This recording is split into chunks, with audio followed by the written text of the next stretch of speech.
A day in my life as a kapwa tambay. So for today's video, mga uncle, mga auntie, no? So as you can see is nakaterno pa dyan kong pajama, ana. Siyempre, kung nakaterno pajama, bago dyan yung mata si auntie ninyo, no?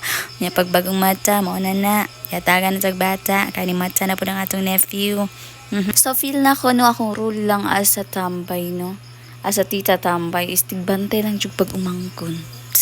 Okay rag untag ato ang anak atong bantayan, char basi pohon si ay no kalayan. So sungugan man ta nga pagkatita, no, so sungugan nato tong pag-umangkon. So atong kuan ani ar makuha sa lolo, so sungugon na tog maayo, so pahilakon na to kay si papa manggod di na siya gusto maghilak ang bata, kwaon din na niya. So ako maro man ko pahilakon akong bata para kwaon sa lolo sa di ay.